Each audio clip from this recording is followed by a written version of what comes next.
Hello, welcome to another virtual video tour. Today we are in the province of Buriram. We're at the site of Prasat in Phanom Rung.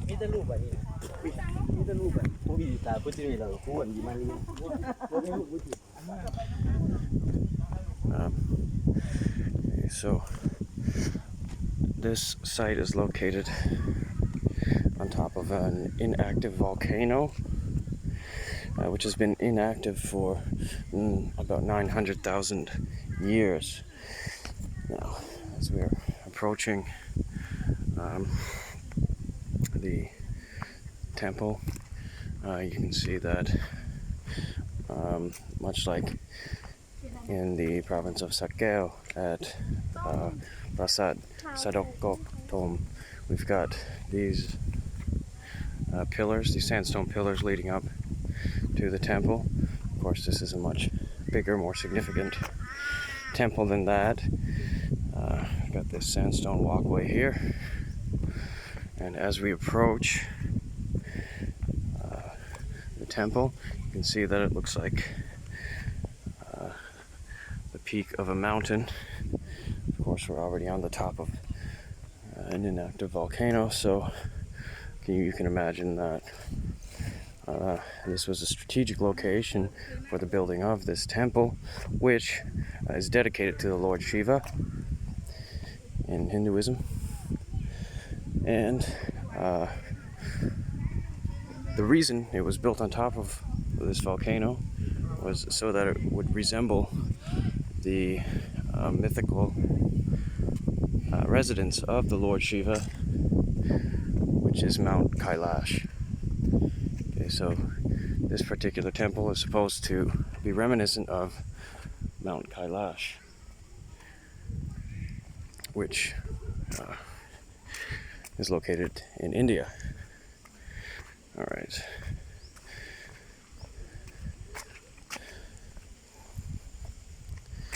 It's a bit of a trek up these steps. Wouldn't blame you if you ran the video ahead a little bit, but I wanted to sort of give you the full experience here, because even the steps leading up to the main temple are quite impressive. There are a few people here today because it's free admission. There's a holiday today. All right.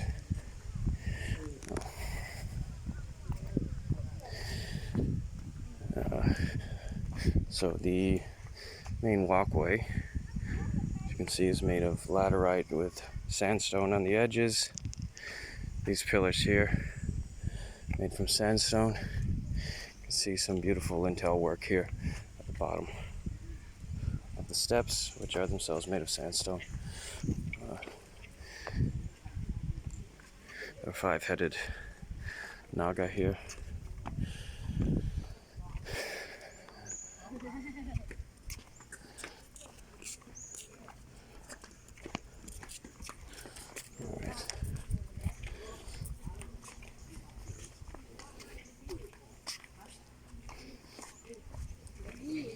These steps are made from sandstone, which back then were quite a bit more expensive than laterite, more difficult to mine, and more difficult to carve into the right shape.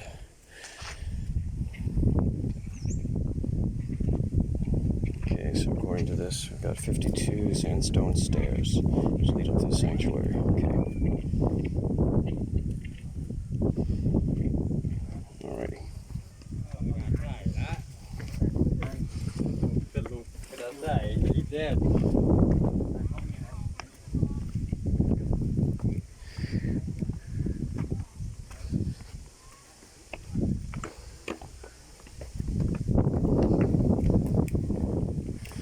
I wish I knew how far away the quarry was where they found this sandstone.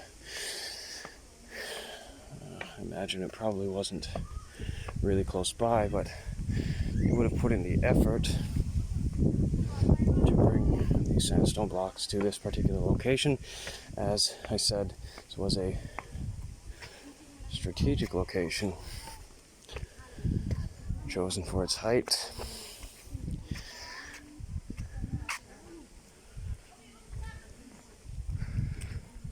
just look back down the stairs here. Alright.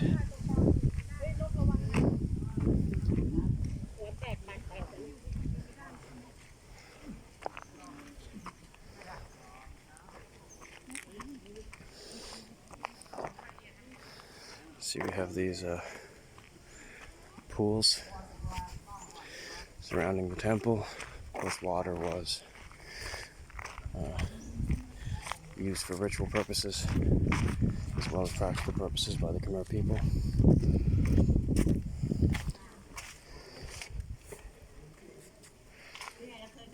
อ๋อเนี่ยทางเดินนี่ร้านมันก็อยู่ตรงเมื่อกี้ทางนู้นแหละ Alright, so wow, this is quite impressive. This temple was built between the 10th and 13th centuries.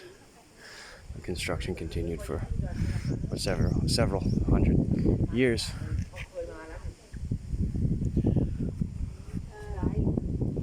Just let these people take a photo here.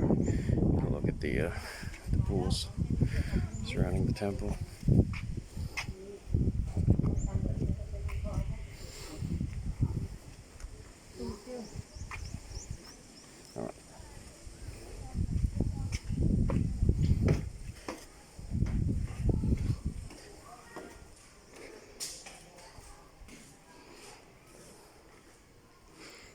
Kind of dark in here. Alright, so all of the main temple seems to be constructed with sandstone, but actually, as soon as I say that, we see an entire building here made completely out of laterite. Anyway, the main temple itself, of course, what the Khmer's considered the more important pieces or more important buildings would have been constructed primarily out of sandstone. Now, this is what I was looking for here. This lintel above the door. Okay, we have two interesting pieces here actually. We have the dancing god, which may be Shiva, I'm not sure. And under it we have this lintel, reclining Shiva. Okay, this lintel of the reclining Shiva has a bit of a backstory. It was actually stolen from this site in the 1960s and then purchased by a Chicago art museum and later returned to this site in the 1980s. Okay, it was in the news at the time. It was quite an ordeal, as initially the museum did not want to return the lintel as it had purchased it in good faith. Essentially, they did not know it was stolen or hire anyone to do the stealing, but they did eventually give it back. So here's the main prong here, which should represent the peak of Mount Kailash, the residence of the Lord Shiva. You can see all over the temple we've got this beautiful stonework. There's floral designs carved into the side. It's quite amazing here. These doorways are reminiscent of the doorways of Prasat in Pimai. It's like a yogi, possibly, depicted at the bottom. Rusi, possibly, sitting in a cross-legged position.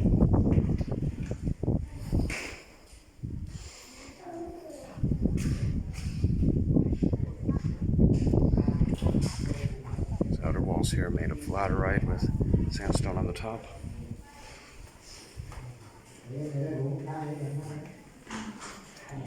Got the Shiva Linga on top of the yoni.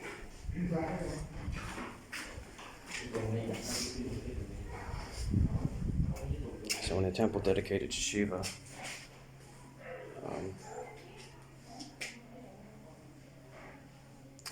the yoni would have been the principal image, rather than, let's say, a Buddha image in a Buddhist temple.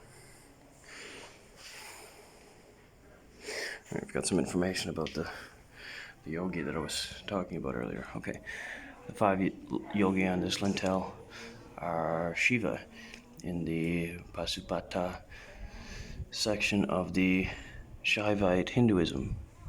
Okay, the yogi in the middle is an inscription of the Shiva as Nagutisa, the founder of the Pasupata section, and might be Narendraditya, who constructed Prasat, Phanom, Rung. The four other yogi are the four followers of the Pasupata section. Okay.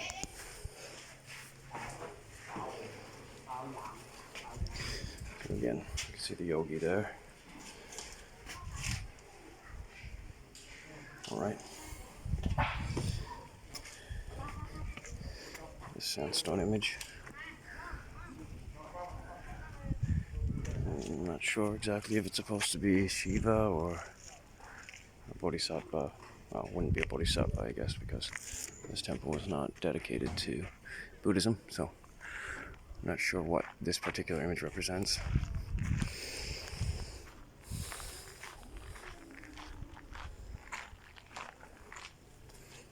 And here we've got a yoni. Another Shiva Linga would have sat atop that in the past.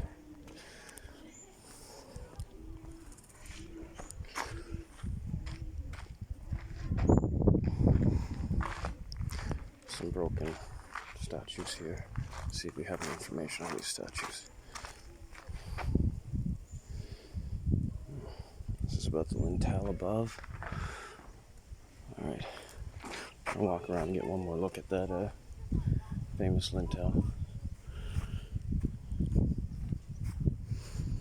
That was stolen and returned.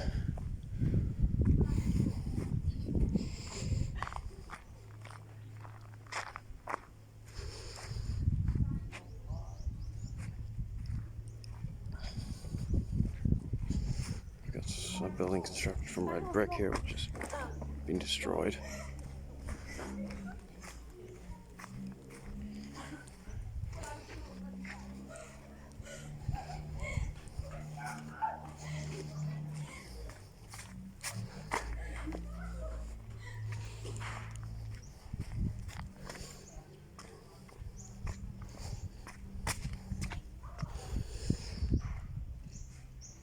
There we go.